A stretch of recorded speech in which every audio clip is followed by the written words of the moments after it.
ये देखिए भाभी जी, ये लेटेस्ट डिज़ाइन है, मार्केट में और कहीं नहीं मिलेगा आपको। ये देखिए ये कॉम्बिनेशन जो है ना, देखिए ये। अच्छा એ ઠીક છે, वो ग्रीन वाली साड़ी મને દેખાડો ને। आम ना बताओ जो कौन सी ये। हाँ भाभी जी आपकी चॉइस कमाल की है।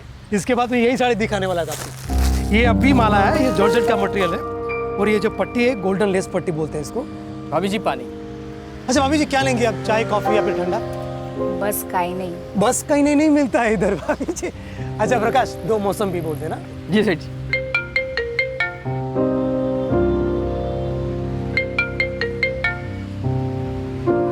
हाँ लता। आपको सिर्फ याद दिलाने के लिए फोन किया था। अरे याद है बाबा, याद है। 4 बजे शॉपिंग, 6 बजे पार्क और फिर होटल में खाना, सब याद है मुझे। अब काम करूं, बाय। रोज इसी टाइम पे बालकनी में आती है, जानती जो है कि मैं उसका इंतजार कर रहा हूँ। सुंदर भी है और होशियार भी, नजर मिलाती नहीं पर नजर रखती है।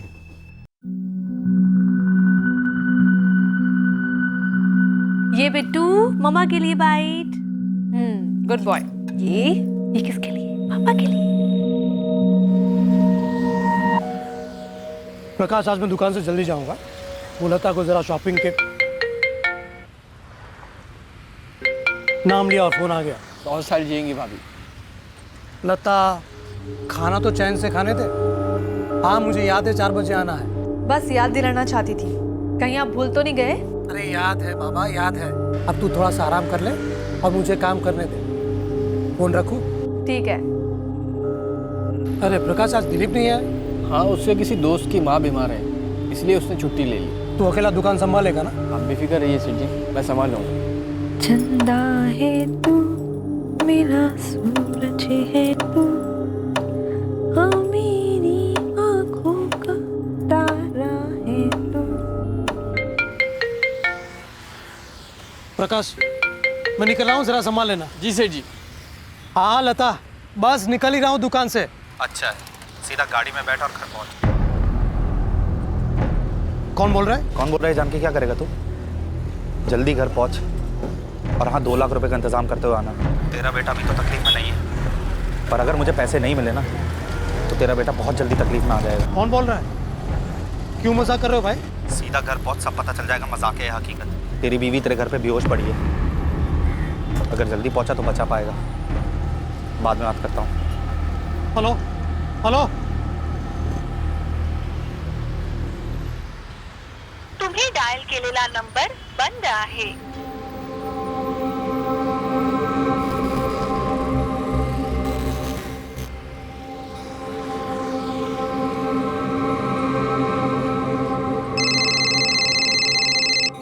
हाँ अरविंद भाई बोलिए। कविता जी आप जल्दी से मेरे घर जाइए और देखिए सब कुछ ठीक तो है ना वहाँ पर? क्या हुआ अरविंद भाई? मैं बाद में बताता हूँ, आप जल्दी से घर जाइए। ठीक है मैं जाकर देखती हूँ। मैं फोन चालू रखता हूँ, आप जल्दी से घर जाइए।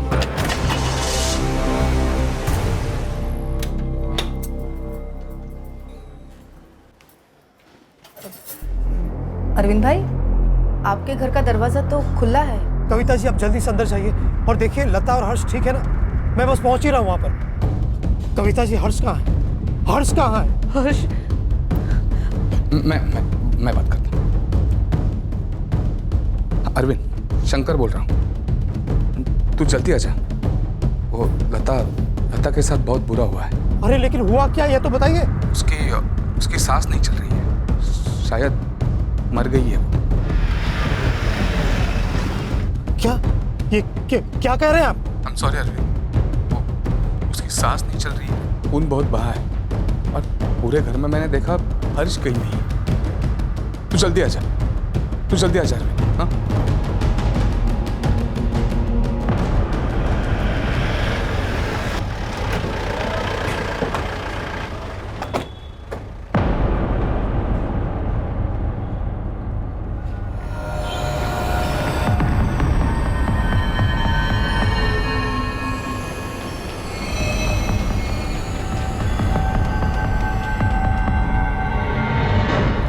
सर, मर चुकी है।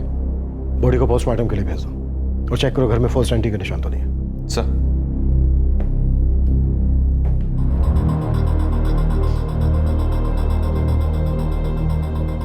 सर, मेरा नाम शंकर है सर। मैंने आपको फ़ोन किया था। मैं ऊपर वाले फ्लोर पे रहता हूँ। लाश को सबसे पहले आप ही ने देखा था? जी नहीं सर, इन्होंने। सर मेरा नाम कविता है, मैं सामने वाले फ्लैट में रहती हूँ। मुझे अरविंद भाई का फ़ोन आया था। इन्होंने कहा कि मैं यहाँ आकर देखूँ कि लता और हर्ष ठीक है या नहीं, और जब यहाँ आकर देखा तो लता लहूलुहान पड़ी थी। और कविता जी की चिकने की आवाज़ सुनकर हम सब आ गए। अच्छा कविता जी, आप सामने वाले फ्लैट में रहती हैं। आपने यहाँ किसी को आते हुए या फिर यहाँ से किसी को बाहर जाते हुए देखा था क्या? जी नहीं। शंकर, आपने फ़ोन पर हमें बताया था कि कोई बच्चा मिसिंग है। हाँ सर, हर्ष 3 साल का है। हमने पूरे घर में ढूंढा लेकिन वो कहीं नहीं मिला। अरविंद जी, मैं समझ सकता हूँ इस वक्त आप पर क्या बीत रही होगी, लेकिन हमारे लिए जानना बहुत ज़रूरी है कि आपको कैसे पता चला कि आपके घर में कुछ बुरा हुआ है, जिसकी वजह से आपने इन्हें, कविता जी को यहाँ आपके घर में आकर देखने के लिए कहा। प्लीज़ अरविंद जी, प्लीज़ बोलिए। किसी का फोन आया था। किसका? किसका फ़ोन आया था? पता नहीं, लेकिन लता के फोन से आया था।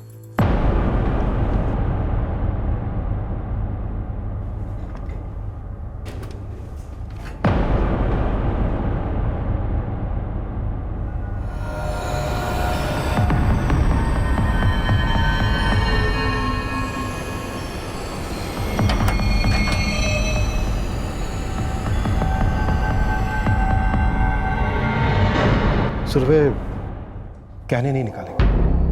मतलब मर्डर का मेन मोटिव पैसा तो नहीं लगता। लेकिन सर, बच्चा भी गायब है और विक्टिम का मोबाइल भी नहीं है। मोबाइल वही ले गया या फिर ले गए, शायद बच्चा है। सोसाइटी के वॉचमैन से बात करो, शायद उसने कुछ देखा। मैं भी अरविंद से दोबारा बात करने की कोशिश करता हूँ। सर, नहीं देखा इसका मतलब क्या है रामदेव? कोई सोसाइटी में दिन दहाड़े घुसा है, तुमने नहीं देखा? कोई हर्ष को लेकर चला गया, तुमने नहीं देखा? अगर तुम कुछ देखते ही नहीं हो तो किस काम के वॉचमैन हो तुम? 1 मिनट, आप रुकिए, मैं बात करता हूँ इससे। दोपहर में 3 से 4 के बीच तुम गेट पर थे या नहीं? इन बिल्डिंगों का वॉचमैन मैं ही हूँ। 3 बजे के करीब मैं उस बिल्डिंग में गया था टंकी का नल बंद करने। शायद उस समय कोई आ गया होगा। कोई रजिस्टर वगैरह भी मेंटेन नहीं करते हो तुम? एक रजिस्टर था साहब, लेकिन 3 महीने पहले वो भर गया। मैंने सेक्रेटरी साहब से कई बार बोला, सोसाइटी जब कोई रजिस्टर नहीं देगी तो कहाँ मेंटेन करूँगा। अच्छा, यहाँ बिल्डिंग में कहीं कोई सीसीटीवी कैमरा लगा हुआ है? अरे सर, सीसीटीवी का कोटेशन तो कई बार मंगवा चुके हैं। ये लोग मेंटेनेंस देने के लिए खिचखिच करते हैं। ऐसे में सीसीटीवी का खर्चा करने के लिए सबको मनाना मुश्किल है सर। सुबह से 3 बार लता का फोन आया था। वो ठीक थी, बहुत खुश थी। जब मैं दुकान से निकल रहा था तो उसके फोन से फिर से एक कॉल आया, लेकिन इस बार किसी आदमी का था। क्या कहा था उसने? उसने कहा कि लता बेहोश हो गई है और 2 लाख रुपए मांगे हर्ष के लिए। क्यों किया उसने ऐसा? क्यों मार डाला मेरी लता को? जरा याद करके बताइए, वो आवाज आपको कुछ जानी पहचानी लगी? पहले कभी सुनी थी वो? नहीं, ये आवाज मैंने पहले कभी नहीं सुनी। कोई ऐसा है जिसका आपके घर पर आना जाना हो, आपके सामने आपके पीछे? कोई दोस्त, कोई रिश्तेदार आपका या फिर लता जी का? नहीं, मेरे ज्यादातर दोस्त तो मेरे बिजनेस सर्कल में ही, और किसी का मेरे घर पे आना जाना शायद ही कभी होता है। और मेरे सारे रिश्तेदार गांव में हैं, राजस्थान। वो जब गांव से आते हैं तो पहले बता कर ही आते हैं। सेठ जी, सेठ जी, सेठ जी, ये सब क्या हो गया सेठ जी? तुम कौन हो? मैं प्रकाश, सेठ जी की दुकान में काम करता हूँ। The number you have called is currently switched off. Please try again later. Society में सिक्योरिटी गार्ड तो सिर्फ नाम का है। आधे टाइम तो वो गेट पर ही नहीं होता है। और बिल्डिंग में कहीं भी सीसीटीवी कैमरा नहीं है। मुझे तो लगता है सर, कातिल के लिए बिल्डिंग में दाखिल होना और बच्चे को अपने साथ लेकर फरार हो जाना कोई बहुत मुश्किल काम नहीं रहा होगा। लता का फोन ऑन हुआ? नहीं सर, कई बार ट्राई किया है पर अभी तक स्विच ऑफ है। ये नंबर सर्विलेंस को फॉरवर्ड करो और उनसे कहो कि इमीडिएटली ट्रेस करें। फिरौती के लिए इस नंबर का दोबारा इस्तेमाल हो सकता है। जी सर। एक बात और, घर में कहीं भी फोर्स्ड एंट्री के निशान नहीं मिले सर। हो सकता है कातिल जान पहचान वाला हो। लेकिन अरविंद का कहना है कि उसे ये आवाज़ जानी पहचानी नहीं लगी और उसकी किसी के साथ कोई दुश्मनी नहीं है। मर्डर की असली वजह क्या हो सकती है? चलो एक बार को अगर हम मान भी लें कि किडनैपिंग पैसों के लिए की गई है, लेकिन सर अगर सिर्फ पैसों की बात होती तो कातिल विक्टिम के गहने चोर के क्यों जा रहा और कबर्ड को भी खोलने की कोशिश नहीं की गई? सुरभि एक बात तो पक्की है, अरविंद और लता में से कोई एक तो उस आदमी को जानता था।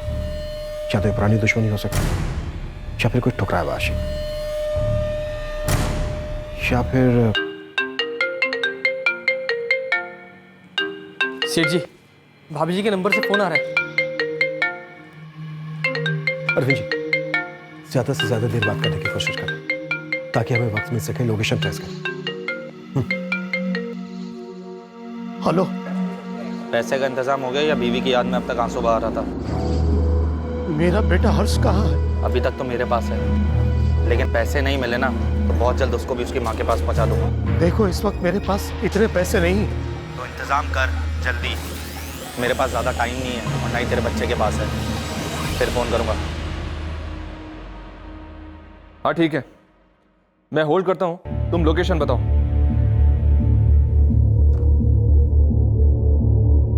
सर, फोन की लोकेशन विक्रोली रेलवे स्टेशन के आसपास की थी।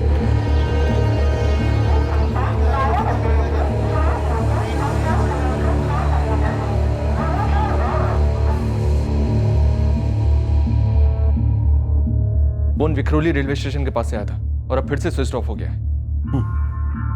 अरविंद जी, इस बार आपकी उससे थोड़ी ज्यादा देर बात हुई, उसकी आवाज आपको पहचान में आई क्या?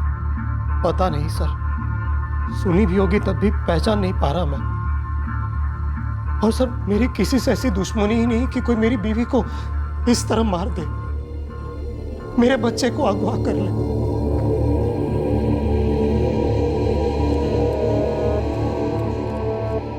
सेठ जी, पानी लीजिए।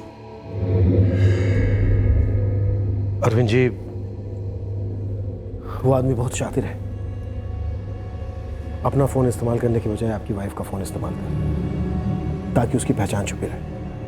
लेकिन आप भरोसा रखें हम पर, हम आपके बेटे हर्ष को वापस ला कर आएंगे। लेकिन आपको हमारा साथ देना होगा। जोर डालिए दिमाग पर, सोच के हमें बताइए कि कौन हो सकता है वो आदमी। क्या कहूं मैं सर आपसे, मैंने किसी का कुछ नहीं बिगाड़ा, क्यों कोई मेरे परिवार के पीछे पड़ा हुआ? सर सारे पड़ोसी से बात की है, सब लता और अरविंद इन दोनों के बारे में अच्छा ही करें। राजस्थान से बिलोंग करते हैं, सीधे साधे लोग हैं। सुबह मुझे फिक्र हो रही है, वो स्टेशन के पास से फोन कर रहा था, मतलब पब्लिक प्लेस है। वो ऐसी जगह पर बच्चे को लेकर घूमने का रिस्क क्यों लेगा भला? बच्चा चिल्ला सकता है, वो लोगों की नजरों में आ सकता है। हो सकता है सर बच्चा किडनैपर को जानता हो। कोई तुक नहीं है इन बातों का। अगर वो इतना ही करीबी था तो अरविंद जी के ख्याल में क्यों नहीं आ रहा? उसने मर्डर किया, किडनैपिंग की, लेकिन घर में चोरी नहीं की, लता के गहने भी नहीं लिए, और अब फिरौती मांग रहा है। ये एग्जैक्टली चाहता क्या है?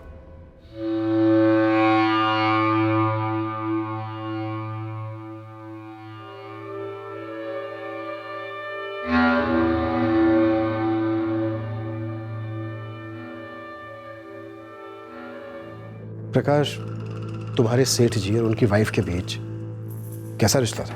आप सेठ जी भाभी जी को बहुत खुश रखते थे। आज भी दोनों हर्ष के साथ घूमने जाने वाले थे और ये हो गया। कौन कर सकता है ये? बिजनेस में किसी के साथ कोई झगड़ा, कोई तू में कोई अनबन? नहीं सर, साड़ियों का धंधा तो रिलेशन पे चलता है, और अगर कोई अनबन हो भी जाए तो बातों से ही सुलझ जाती। और सेठ जी तो सबके साथ अच्छे से ही बात करते हैं। मैं खुद 3 साल उनके पास काम कर रहा हूँ। सेठ जी को कभी किसी के साथ ऊंची आवाज में बात करते नहीं सुना।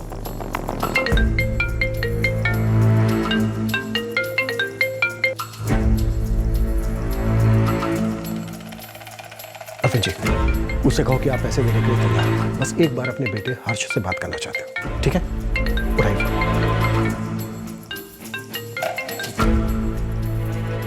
हेलो, पैसे तैयार है?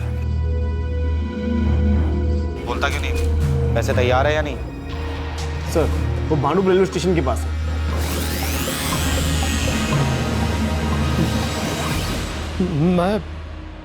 मैं पैसे देने को तैयार हूं, लेकिन मुझे मेरे बच्चे से बात करनी है, प्लीज।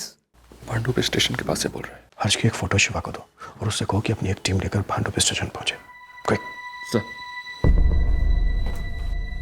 अरे ये बातें बातें सब पैसा मिलने की बात करते रहना। पर मैं कैसे मान लूं कि मेरा बेटा सही सलामत है अगर तुमने उसे भी। आखिर कौन हो तुम? क्यों मार दिया मेरी बीवी को? क्या दुश्मनी है मुझसे? सुन, ठंडा हो जा, वरना मैं गर्म हो गया ना तो तू जानता क्या हो सकता है। एक ही दिन में 2 चिताएं जलाना चाहता है क्या तू? नहीं नहीं नहीं, एक बार मुझे हर्ष की आवाज सुना दो, मुझे तसल्ली हो जाए कि वो ठीक है। पहले पैसे दे, फिर तसल्ली करते रहना। और हाँ, ये बार्गेनिंग ना अपनी दुकान में करना, मेरे आगे नहीं, समझा? ज्यादा से ज्यादा देर बात करो ताकि हमें वक्त मिल सके। हेलो हेलो, सुन नहीं रहे तू? लगता है तुझे बच्चे में दिलचस्पी नहीं है। कहे तो गला काट के भिजवा दूं तुझे। नहीं नहीं, मैं समझ गया आपकी बात। मैं पैसे देने को तैयार हूं, लेकिन मुझे थोड़ा सा वक्त चाहिए। ठीक है, 1 घंटे बाद फिर फोन करता हूँ, लेकिन तब अच्छी खबर सुनाना, बुरी नहीं, वरना बुरी मैं सुनाऊंगा, समझा? हेलो हेलो,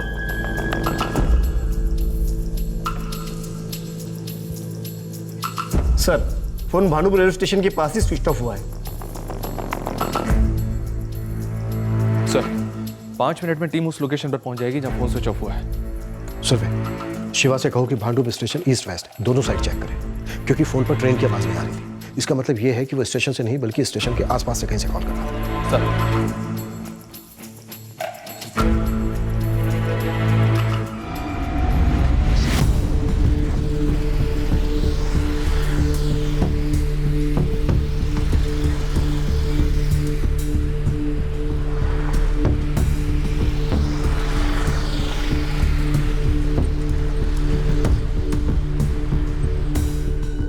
सर, मैं अपनी बीवी को खो चुका हूं, अब अपना बच्चा नहीं खोना चाहता। अरविंद जी, कुछ नहीं होगा ऐसा, ट्रस्ट मी, भरोसा रखिए हम पर। आप बस एक बैग तैयार कीजिए, वो जहां भी बुलाएगा हम जाएंगे। सर, उसकी बातों से मुझे लगता है कि वो बिना पैसे लिए हर्ष को नहीं छोड़ेगा, और मेरे पास मुश्किल से 50,000 रुपये होंगे। इतने पैसे काफी हैं। अरविंद जी, आप बस एक बैग लेकर आइए, पैसे मुझे दीजिए, हम बैग अपने तरीके से भरेंगे, ठीक है?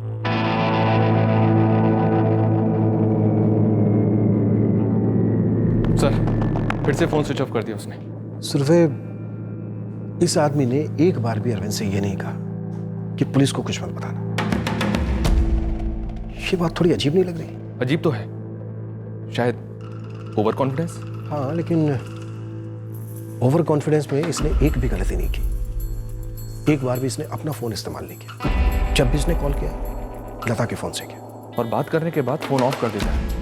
एक जगह पे रुक के भी बात नहीं कर रहा है, बार बार अपनी लोकेशन चेंज कर रहा है सर।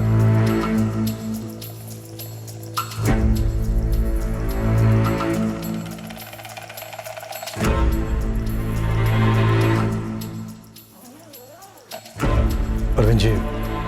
सर, लेकिन उसे पता चल गया कि अंदर रुपयों की जगह अखबार भरे हुए हैं, तो कहीं वो हर्ष को। आप बिल्कुल चिंता मत कीजिए, हम उसे बैग लेकर भागने का मौका ही नहीं देंगे। अच्छा अरविंद जी, प्रकाश पर कितना भरोसा है? प्रकाश ऐसा बिल्कुल नहीं कर सकता, मुझे पूरा विश्वास है उस पर। मुझे तो विश्वास नहीं होता सेठ जी जैसे भले आदमी के साथ कोई ऐसा कर सकता है। स्टाफ में ऐसा कोई आदमी है जो अरविंद से किसी बात को लेकर नाराज था? नहीं साहब, मैंने बताया ना, सेठ जी सबके साथ अच्छा बर्ताव करते हैं, और दुकान में काम करने वाले तो मैं और मेरा भाई हम दोनों ही हैं, और सेठ जी हम दोनों का बहुत अच्छा ख्याल रखते हैं। ये बंदा जिस तेजी के साथ एक स्टेशन से दूसरे स्टेशन ट्रैवलिंग कर रहा है, उससे तो मुझे यही लग रहा है कि शायद बच्चा इसके पास आई है। या ये भी हो सकता है कि इसने बच्चे को कहीं छुपा दिया। कहीं ऐसा तो नहीं है कि बच्चे के साथ इसने कुछ कर दिया हो। उम्मीद करता हूं मेरा शक गलत हो।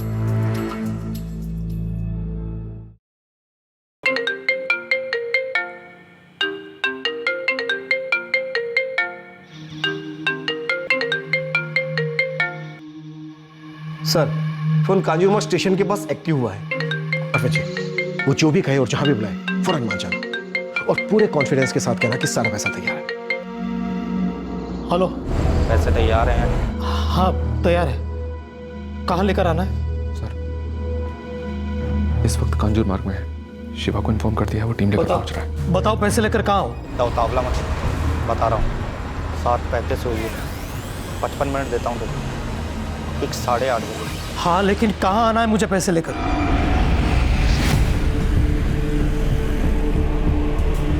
LBS रोड पर कांजूर मार्ग के पास एक कृष्ण भगवान का मंदिर है, पता है तुझे? अगर नहीं पता है तो पता कर लेना। नहीं नहीं, पता है मुझे। इस मंदिर से थोड़ा आगे आएगा तो एक बड़ी जगह आएगी जहाँ पर गाड़ियाँ और बसेस पार्क होता है, बस वहीं आ जाना। वहीं बस पार्किंग में पेड़ को लगकर एक छोटा झोपड़ा है, पैसे बैग में डाल और बैग झोपड़े के पास रख दे। हाँ, लेकिन मेरा बेटा? पैसे मिलने के ठीक 2 घंटे बाद तेरा बेटा तुझे पार्सल कर देगा, फिक्र मत कर, जिंदा भेजूंगा।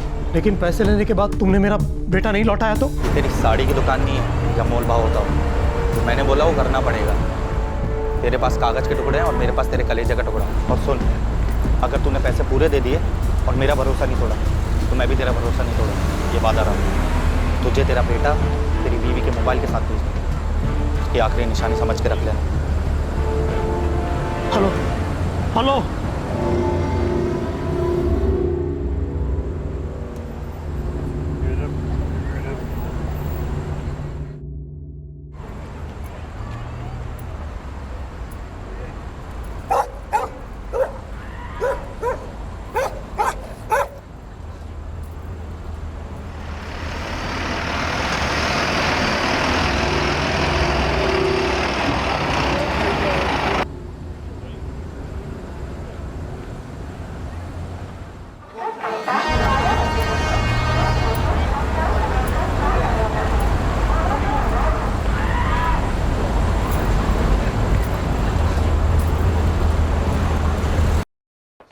सर, शिवा टीम लेकर कांजूर मार्ग रेलवे स्टेशन पहुंच चुका है और लता का फोन एज एक्सपेक्टेड एक बार फिर से स्विच ऑफ हो गया है। सुरभि, शिवा से कहो कि अपनी सर्च जारी रखे।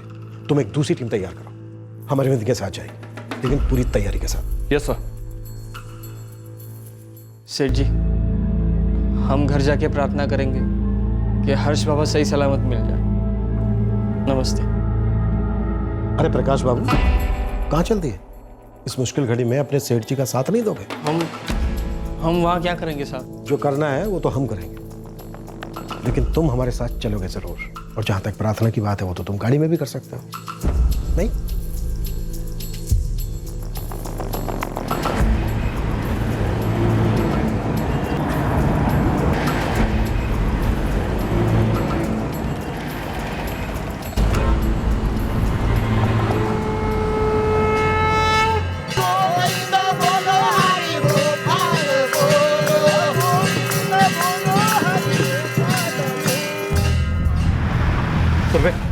सर, हम पार्किंग एरिया से आगे रुकेंगे और अंदर जाने से पहले पूरा एरिया मुआयना करते हुए चलेंगे। हो सकता है उस आदमी ने पहले से फील्डिंग लगा के रखी है। Right sir.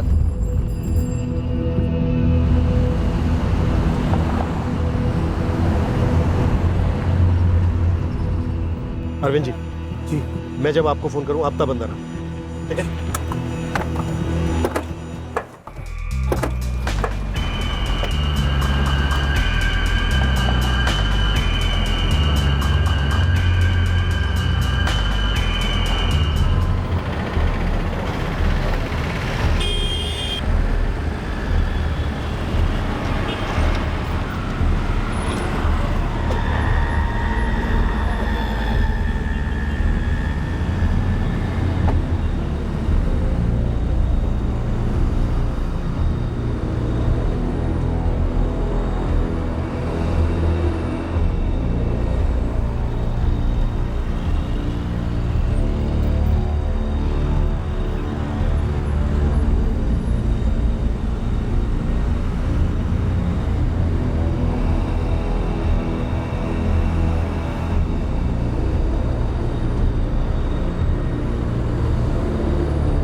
Sir, parking area में बहुत सारी बसेस पार्क हैं जहाँ से डायरेक्टली वो झोपड़ा दिखता है। सर, मुझे लगता है वो आदमी शायद किसी बस में बैठा हम पर नज़र रख रहा होगा।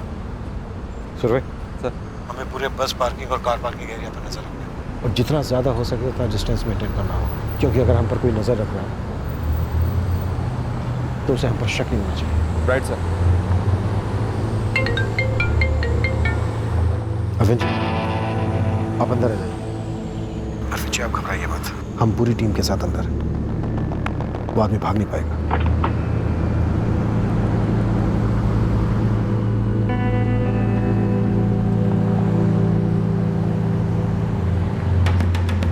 सब लोग अलर्ट, कोई भी बसेस के अंदर दाखिल नहीं हो।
शायद वो यहीं कहीं होगा, छुपा हुआ होगा। डरता होगा कि कोई उसे देख ना रहा हो। देखते हैं कब तक सब्र कर पाता है वो। कहीं कहीं बस में छिपा बैठा होगा, मौका तलाशा होगा कि जैसे ही मौका मिले बैग उठा के ले जाओ। सर कोई आ रहा है। सब अलर्ट, कोई चूक नहीं होनी चाहिए।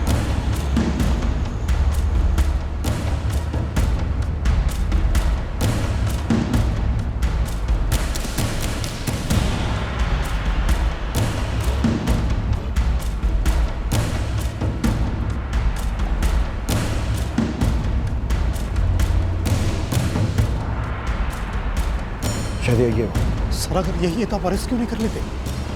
जल्दबाजी में खेल बिगड़ सकता है।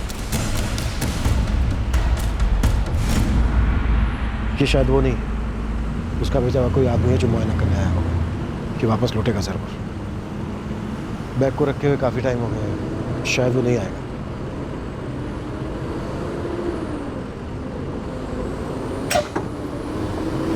लगता है कोई आ रहा है। सब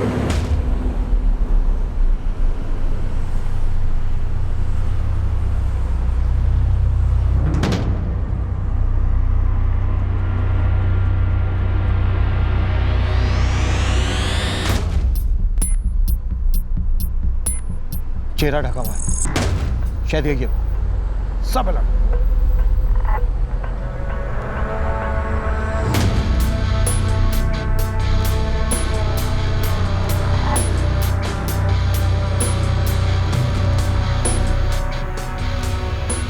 सर ये तो सीधे आ रहा है मेरी तरफ। आ नहीं रहा है, सूंघ रहा है। ये वापस लौटेगा 100% यही।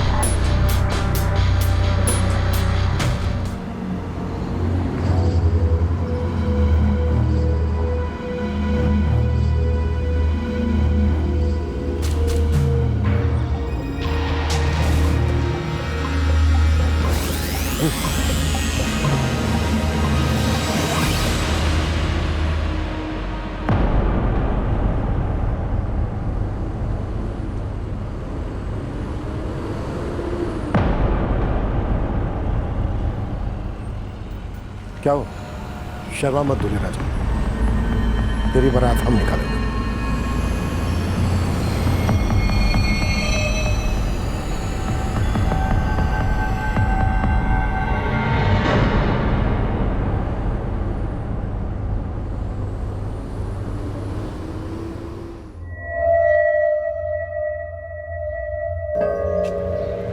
कौन सा दोस्त है? जिसके लिए तू इस तरह अचानक छुट्टी ले रहा है? अरे है एक दोस्त, तू नहीं जानता, पंकज नाम है उसका, तो यही घाटकोपर में रहता है। यार क्या है ना, उसकी माँ बहुत बीमार है, बहुत दिनों से सोच रहा था मिला हूँ एक बार। पिछले हफ्ते भी छुट्टी ली थी ना? बस ये आखिरी छुट्टी है, इसके बाद नहीं कहूँ। और वैसे भी तो बीमार से मिलने जा रहा हूँ, कौन सा मज़े करने जा रहा हूँ यार। हाँ हाँ ठीक है, मिला तो एक काम करते, साथ में ही चलते। मैं थाने उतर जाऊंगा, तू घाटकोपर चले जाना है?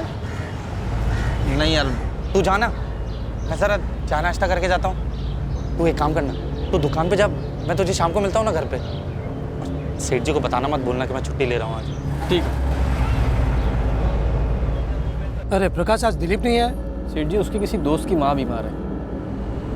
दिलीप, तूने किया ये सब? आप जानते हैं इसे? ये दिलीप है, प्रकाश का चचेरा भाई, मेरी दुकान में ही काम करता है। आज छुट्टी ली थी इसने? बेटा कैसे गिर सकता है तू दिलीप? क्या किया तूने? हर्ष कहाँ है? हर्ष कहाँ है? मुझे नहीं मालूम, मैंने कुछ नहीं किया। तुझे नहीं पता? कुछ नहीं किया तूने?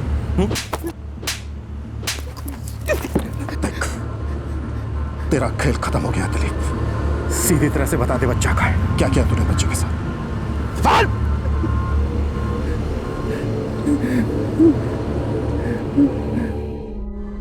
जी सेठ जी, जैसे आप कहें। आप कहो तो सैंपल कलेक्ट करके मैं अभी आ जाऊंगा।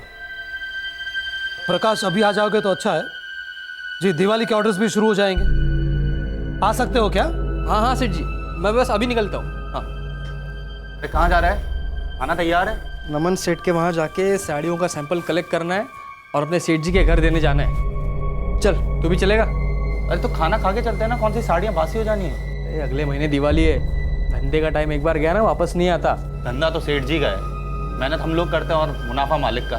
क्या बक रहा है भाई? सेठ जी का शुक्र मना कि मुंबई में आते ही तुझे काम मिल गया, समझा ना? और मुंबई में भाई सब कुछ अभी और अब होता है, तभी आगे बढ़ेगा, वरना काम के लिए मारा मारा फिरेगा। अब चल, आधे घंटे में जाके भी आ जाएंगे। आओ प्रकाश आओ। अरे क्या बात है, दिलीप भी आया हुआ है। आ जाओ आ जाओ आ जाओ।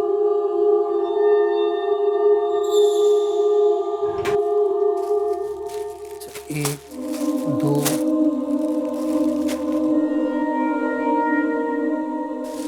ये लीजिए पानी।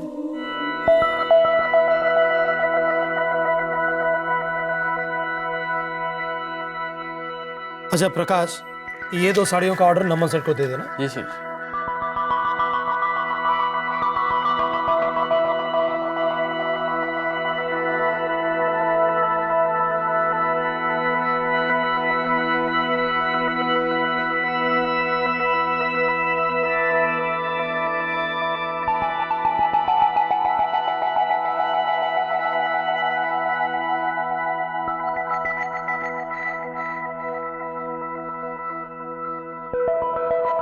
दिलीप लता की तरफ आकर्षित हो गया था। उस रात के बाद भी काम के सिलसिले में 1-2 बार प्रकाश और दिलीप का अरविंद के घर जाना हुआ और हर बार दिलीप को यह महसूस हुआ कि लता भी उसे पसंद करती है और लता की हंसी और उसका बर्ताव उसे ये इशारे दे रहे थे। क्या वाकई ऐसा था या दिलीप सिर्फ वही देख रहा था जो वो देखना चाहता था?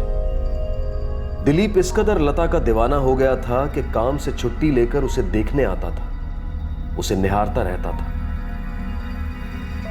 वारदात की पिछली रात ही दिलीप ने लता के बारे में प्रकाश से बात की थी। प्रकाश को इसे एक दस्तक समझना चाहिए था। कितने दिन हुए हम सेठ जी के घर नहीं गए,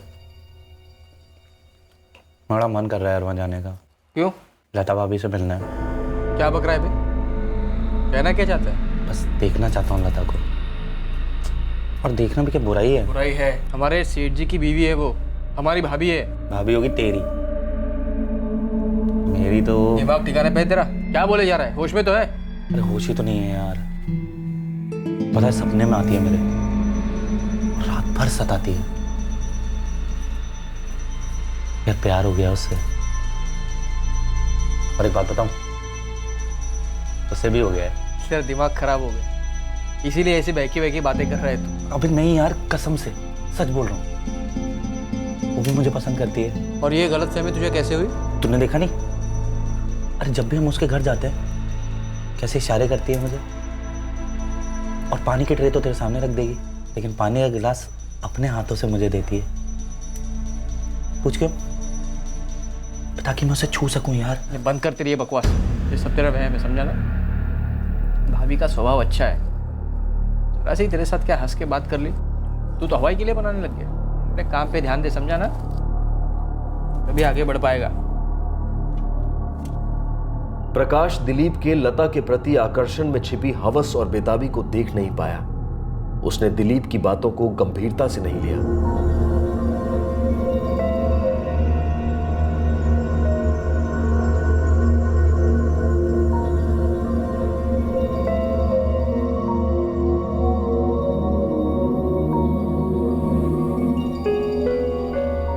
प्रकाश को अंदाजा था कि दिलीप के दिमाग में क्या चल रहा है, लेकिन उसने यह नहीं सोचा था कि दिलीप इस हद तक जा सकता है।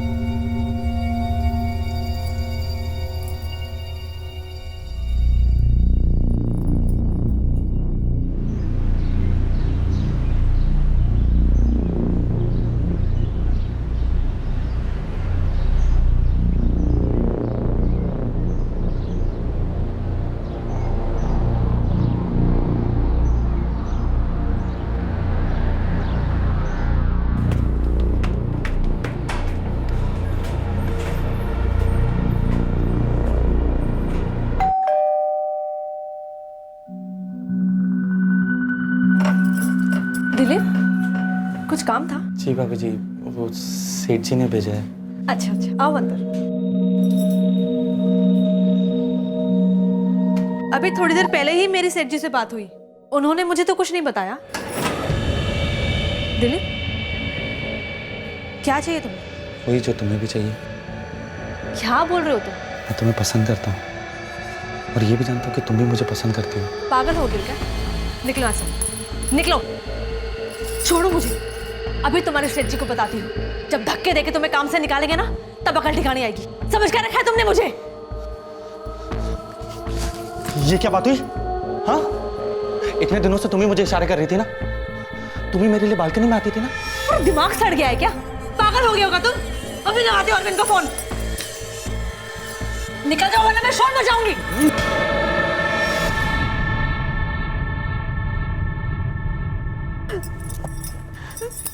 मैं तुम्हें छोड़ूंगी नहीं।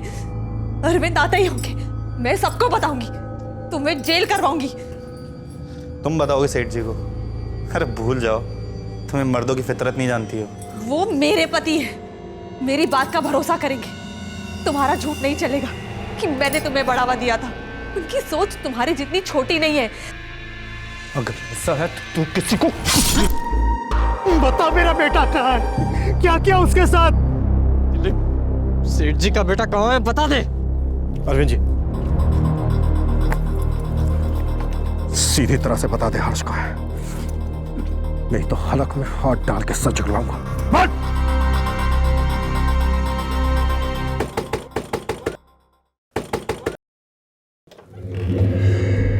अरे दिलीप, कितनी देर? कौन है ये लोग और बात क्या है? तुम पंकज हो? जी। हर्ष है यहाँ पर? हाँ, अंदर ही है। अरे पर हर्ष, मेरा बच्चा। क्या है ये सब? कौन हो आप लोग? पुलिस। क्या हुआ साहब? क्या किया दिलीप ने? तो ये बोल, फिरौती में तुझे कितना हिस्सा मिलने वाला था? क्या कह रहे हो आप? अरे दिलीप, तूने तो कुछ और ही बोला था ना बच्चे के बारे में।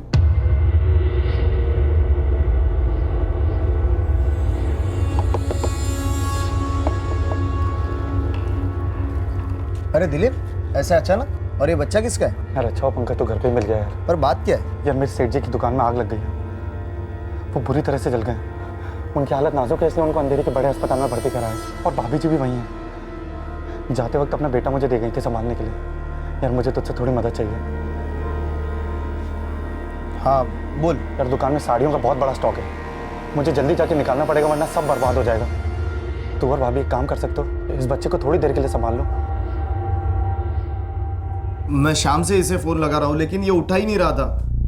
आप पूछिए ना इससे, पूछिए मैंने कितने फोन किए इसे। साहब इसे मेरे हवाले कर दीजिए, मैं इसे काट के फेंक दूंगा नाली में साले को। अरविंद जी, आपका गुस्सा मैं समझ सकता हूँ, लेकिन जज्बाती मत होइए। ये सोचिए कि अब हर्ष को आपको अकेले संभालना है, और जहां तक इसकी बात है, इसे अब हम देख लेंगे। ये वार किसी तेजधार चाकू से किया गया है। मुझे ने यही बात अपने कन्फेशन में कबूल की। हमने उसके पास से एक चाकू भी बरामद किया है। लेकिन आपने जैसा बताया था असॉल्ट के कोई निशान नहीं मिले। व्हाट?